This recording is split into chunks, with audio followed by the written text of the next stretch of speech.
Let's talk about life insurance. Life insurance. Now, really, when we talk about life insurance, let's say we want a $250,000 policy. We call that the face amount. And what it really is it's a death benefit. It means if the policy holder, if the insured dies, then the beneficiary gets this $250,000. So it's really not life insurance, it's really death insurance. We're insuring our death. Now, is life insurance for the person who buys it? Not really. It benefits the people who are left behind if that person dies. So, generally, people who are one of the major wage earners in a family situation, they have dependents who depend on their income to survive, young children, etc. They would say, in the event of my death, I would want my wife and children to receive this money so that they could hopefully make it without me around. Now, this $250,000 face amount, the least expensive way to buy life insurance is what's called term insurance. That means we're buying this life insurance for a specified term of years, usually 5 years, 10 years, 20 years, and we can pay for it a year at a time or 5 years at a time. And you can see there's a table in the book, and in this current book it is on page 473. And notice this chart, this table, gives the age of a person and then says, here's what 5-year term would cost per $1,000 of coverage. Here's what straight life would cost, 20 payment life and 20-year endowment. Now here's how it works. Let's say Bob is 40 years old and he wants to buy $250,000 worth of term insurance for 5 years. Then they would say, here's how much you're going to pay per year. If we look under age 40, I see $3.52 as the table factor. Is that what everybody sees? So the table factor is $3.52. That's per year per thousand. How many thousands of face value does he want to buy? 250. So let's multiply this by 250, and that would be his annual premium. How much he's going to pay every year. I believe it comes out to $704, is that right? Oops. What is it? $880. Oh, I know, because I changed the face amount from the book. $880. All right, excellent. Is that what everybody gets? $880 would be his annual premium, the amount he pays for this insurance. How's that feel for term insurance? Notice at the table in the left-hand margin, it says life insurance rates for males are what we see in this table. This rate is for a 40-year-old male. It says for females, subtract 3 years from the age. Now, why would that be? Females, on average, have a 3-year longer lifespan, right? So a 40-year-old female gets to pay the same as what age male? 37. So if Bob's wife wants to get this same insurance, she doesn't pay this $352 if she's 37 years, I'm sorry, if she's 40 years old. We look under 37 for her, and she gets to pay $267 instead of $352. Okay. Now we could have a very interesting and I'm sure comical debate on why women live longer. The men might say, we die sooner because you drive us to death. You annoy us to death or work us to death with all the honeydews. And of course the women might say, the reason that you die sooner is because you don't do what we tell you. If you would just follow what we say, then you'd live longer. You know, go to the doctor.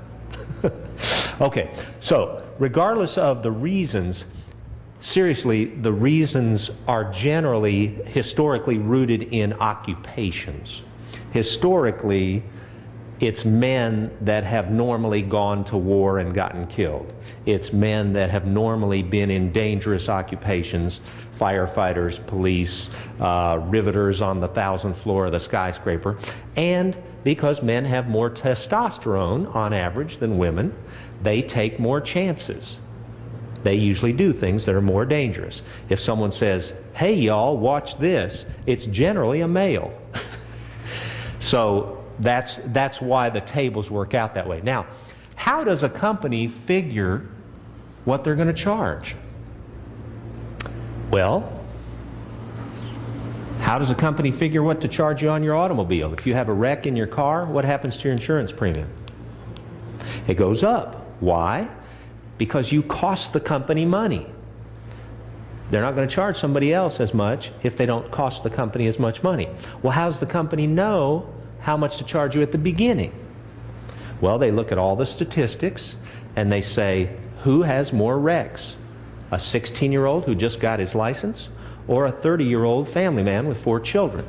Generally, it's the 16-year-old. So if you're single male under 25, you get hit really hard. If you're a family man with 4 children, but you buy a red Corvette, you're going to pay a lot, because if you look at the statistics, red Corvettes get in wrecks more often than white 4-door sedans do. So it doesn't matter what kind of driving record you have. If you buy a car that is in more wrecks, you're going to pay more.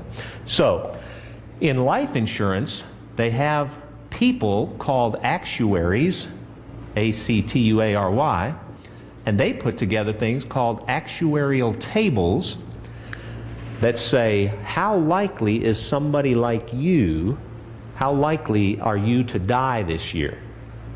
Now, can anybody predict whether any individual is going to die this year? No. But if you were looking at all the averages, would you say a 7-year-old child is more likely to die, or a 70-year-old adult?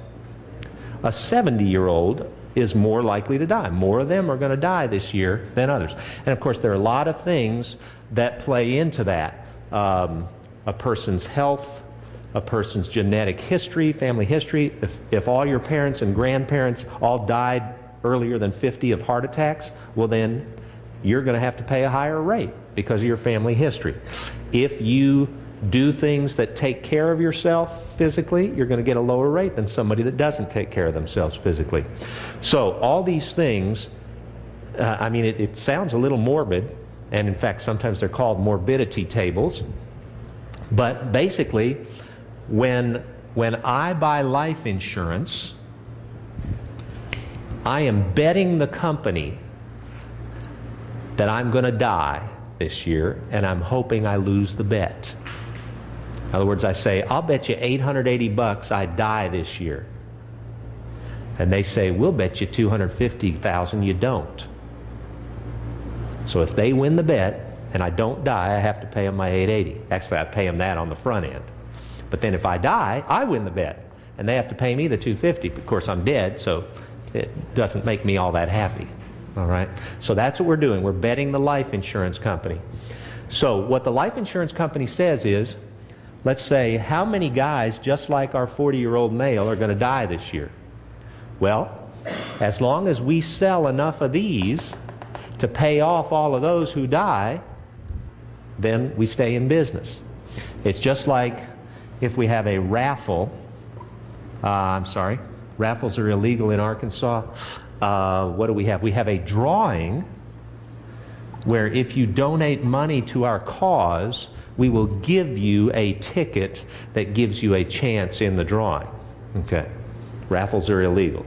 So, would you be willing to donate $1 to our charitable organization? Oh, here's a little ticket, and we'll put the other half of it in a drawing where you can win $500.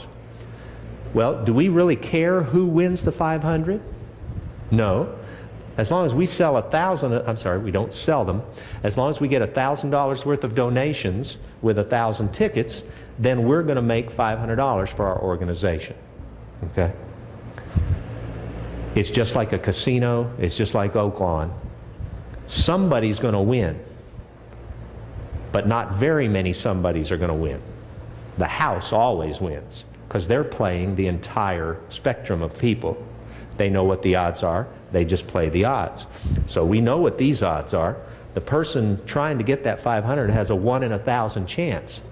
But we've got a 100% chance that we're going to make 500 bucks because we already got the 1,000 and we're only going to give 500 of it back. Okay? So that's what happens here.